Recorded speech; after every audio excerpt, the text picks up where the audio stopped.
See, it's Christmas again. Like, I'm so grateful to God for letting us see another Christmas. See, people, this year, I can't wait for this year to be over. This year has been such a roller coaster.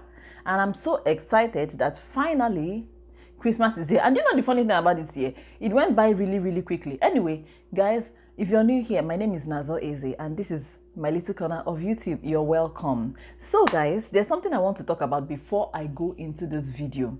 Do you know that there are some channels on this YouTube that people don't really know? And I'm talking about really great channels. Like me, I know that I'm subscribed to a lot of channels, even though they don't have a lot of followers. I watch their videos and I'm like, don't people know that these people are here? Don't people know that these channels exist? Didn't they aware?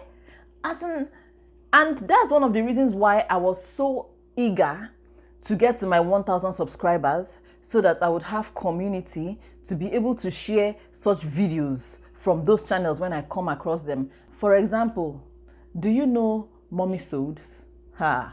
Mommy Sods, she's a YouTuber that is based here in the US. And I just love her channel. I love her content.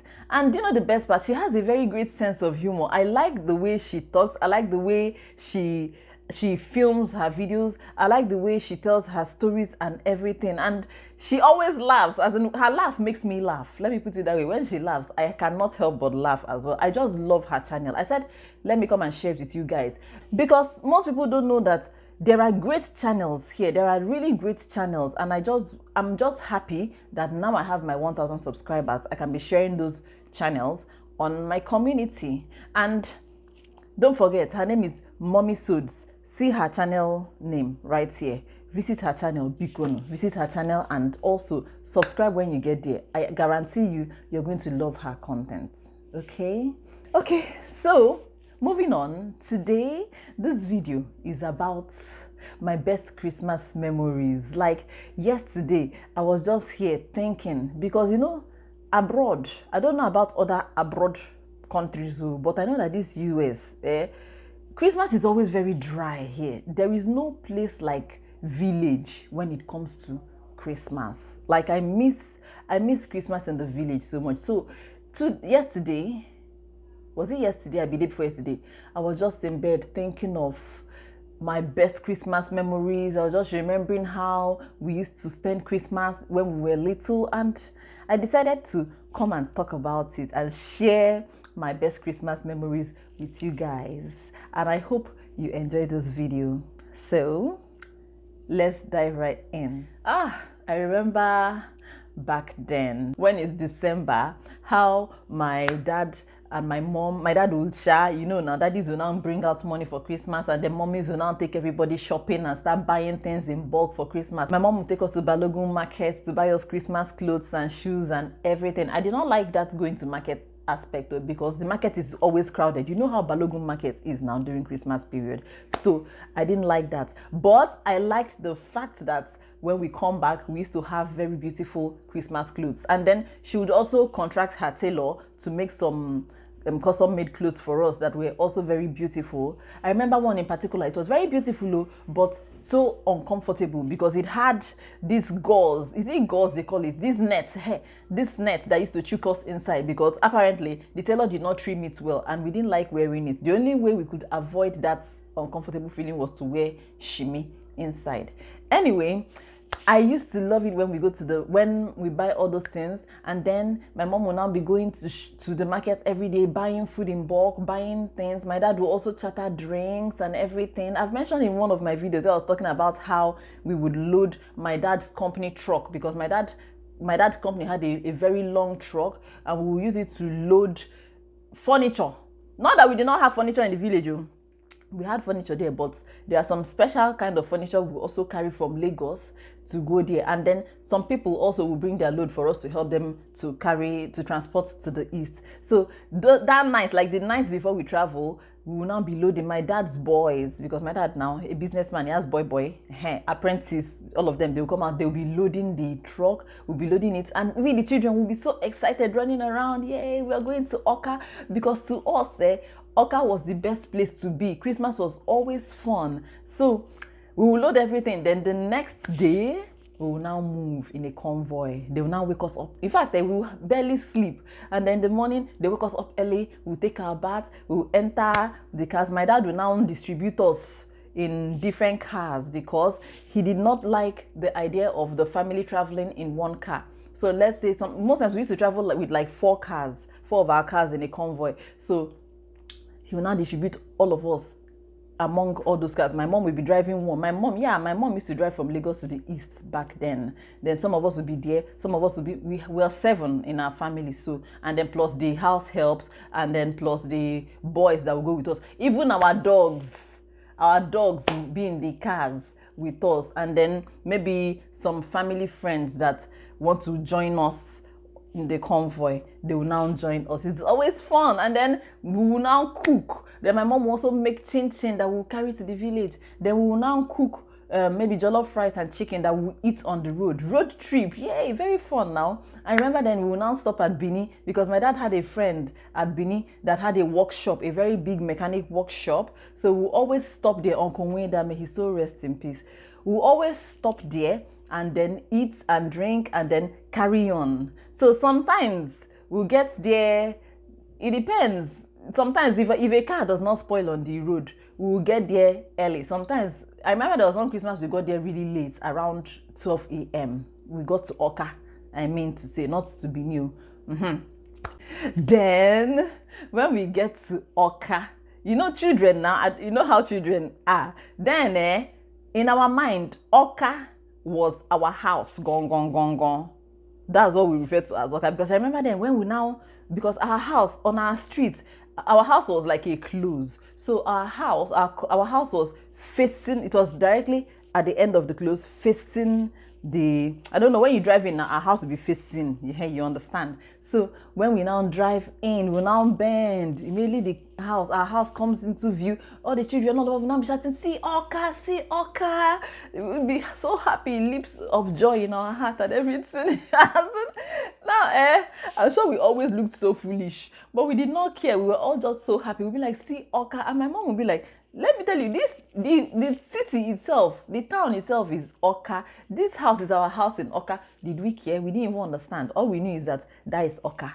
And then another part I liked best was the smell of the atmosphere. Now that I think of it, I think it's actually the harmattan mixed with dust. That smell it has, we associated it with Christmas. So to me, that's Christmas. That's the smell of Christmas. Even here in the US, when the weather gets cold, I kind of perceive that Oka. I think that thing, it was a combination of the dust, the harmattan, the cold and everything. I just loved it. See, nothing beats Christmas in the village. Like nothing in this world. I'm sure you know what I'm talking about. As I'm here, as I'm talking, I can perceive that smell kind of, and it used to make us so happy.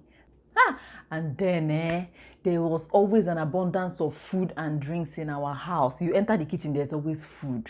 The kitchen was always smelling of food, of delicious food. There was always fried meat, fried chicken, fried everything, plus that chin. I remember, let me tell you, that chin, my mom will make chin from Lagos and then pack it inside a jerry can. So we will not, then she will now, when we get to Oka, she will now keep it in the storeroom. So sometimes we'll go there to steal chin. Our sense, children's sense, children, we don't really have sense. So that time we'll go there, we'll put our hand inside you know how you put your hand in the small mouth of the jerry can now, then we will now gather chin. Then we will now try to pull out our hand. But because you are holding a lot of chin and your hand is balled into a fist, you cannot pull it out until you release some of the chin.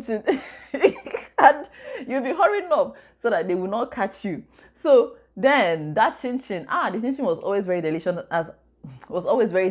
and I always looked forward to making the chin. So then there was always food, there was always drinks, and then sometimes my dad will now buy a goat in the village, and then they'll buy chickens. In some mornings, they'll now go and kill goat and chicken. We will now gather to watch, and then visitors will now keep trooping in because my dad is like Madora. Yeah, so people come to our house a lot. both old people from the village, or people will just be coming and going, and then family friends there in Oka also will be coming and going, and then they'll be dashing us money. You know, Bala in Christmas, you know how they used to dash children money back then. And I don't think we used to go from house to house like that. You know how children used to do, they dress up and be going from house to house saying Bala in Christmas. It's my dad's friends and then family friends, and cousins too, and family members. When they come, they will now dash us money. So people will come, family members, cousins will come, that those that are based in different states all over Nigeria now, that come back to the village, they will now be coming to the house. And I remember then there was a time when my parents used to throw parties, Christmas parties in our house then. But that time we were way younger. I have vague memories of those parties, but I know that people used to be plenty. It used to be like all these parties in the movies. Yeah. So people used to come and go and everything. But as we were getting older, we were not enjoying it so much anymore, because it is us that were now doing the cooking and the serving, and it was not fun. That part was not fun. It was only fun when we were children, you get. And then our uncles will now come back from the US, like my dad's brother. He will now come back, and then when he opens his suitcase, do you know that US, as in, why is it that when people come back from the US, when they open their suitcases, there's a smell that is peculiar to the United States that comes. I don't know why, but since I've been here, I've never perceived that smell. But whenever anybody comes back to Nigeria from the US, only the US, that's when you perceive that smell. I don't know what it is. I don't know. But I know that other people, like when my husband goes to Spain and comes back, I don't used to perceive anything from his box. Or when my in-laws go to the UK and come back, I don't used to perceive anything from their boxes. It's only the US. There's this smell. So my uncle will come back and open his box, and then that smell, we would like to enter his room and perceive that smell. Rishi. Then on Christmas morning, my dad will now make all of us to dress up so that he will take us to church. I did not like that part as well, because the church service was always too long and boring to us, because we were children. We did not understand what was going on. The only part I liked about it was the Christmas carols, the songs they used to sing, the hymns and all that. Back then, I loved that. But the whole preaching, the Thanksgiving, everything, I did not like it. Then after that, we will now go home, and then food will be ready. My mom didn't to follow us to church, because she will be at home with the helps cooking. Yeah. Then every 26th of December, because my mom is from Nibo, and Nibo is very close to Oka, every 26th of December was Nibo Day. We will now go to Nibo. Then my mom's sister, her husband, and my cousins, their children, they will come. Then my dad and then my mom and us, the children, will all go to Nibo. It was a tradition. We'll go to Nibo, to my grandmom's house. My grandmom will now cook this badass ofonubu. Kai! Badass ofonubu, and then stew. See, my grandma's ofonubu was the most delicious in this whole world, and her stew. May God rest her soul. But that stew and that ofonubu, I can never forget. Like, as I'm talking, I can taste it. Like, and then after eating, then we will now go to, because it's Nibo Day now, masquerades will be everywhere, parading everywhere. So the children, we will now want to go and see the masquerades, or we're just going to sit on the veranda. My grandma's cat will be slinking around under the chairs, but we'll stay there watching the masquerades passing and screaming. Or if they ask us if they want to come, we'll now run inside the house, but we'll be seeing masquerades. And then sometimes we will now go to Eke Nibo, that's the village square, the market square, to now watch them parade. It was always very fun and also very scary as well, but I loved it. As I'm remembering it, it's just making me happy. Like, all these memories are just making me happy. Do you have any Christmas memories? I know you do. If you do, because share in the comment section. Okay, so these are the ones I can remember right now. Yesterday, I was just in my bed thinking about it. I was like, chai, last Christmas that I spent here, it was dry. Do you know, in this country, I think they even value Thanksgiving. They value Thanksgiving. They celebrate Thanksgiving more than Christmas. Christmas is always very dry. Well, last Christmas was my very first Christmas here, and on Christmas Day, I was having a baby. They cut me open to bring out my baby. It was not even like Christmas to me. So, I don't know, but it was dry. I shall know that it was dry. Even when we came back, everywhere was just dry. I said nothing beats Christmas in the village. Like, in the spirit of Christmas, I'm making this video and sharing these memories. And I'm very sure that you that is watching me, you have your own memories. You have your own pleasant memories, happy memories about Christmas. Do you care to share with us in the comment section? I would appreciate if you do so. I would really love to hear from you. I would want to hear your stories, and I'm sure that my other viewers would also want to hear your stories as well. So please share with us. I hope you enjoyed watching this video. I made it in a very quick rush. By the way, how are you loving my makeup? Are you loving my makeup? Take a closer look. I'm loving it. See my hair? I curled my hair. As in, I'm getting better at this hair curling thing. It was not easy. It was not easy. It took me a while, but I curled it better than the last time that I curled it, and I really, really like it. In fact, I'm going to film another video with this hair as it's curled before I now straighten it. Anyway, don't forget, mommy sods. Bikonu, please go to her channel. Please watch her videos. Please like. By the way, did you like this video? So I've been talking and you did not like my video. Can you tell me why? Do you care to tell me why you don't want to like my video? Did I do something wrong? Please like my video. It's just one tap. The reason why, I've always explained it and I will explain it again, so that YouTube will be recommending my video to other people to watch, so that we'll be growing. You can see that we have passed the 1K mark. I want to get to 2K. Help me. Like my video. Ejo, Mabino, Biko, Ejimchukwu Ayono. Thank you so much. And then Biko, Mommy Sods. I'm still begging. Thank you. Anyway, guys, thank you so much for watching. If you have watched up to this point, God bless you. And if you have not subscribed, I'm also begging you to do so. God bless you. And we're gonna see ourselves in the what? In the next video. Bye.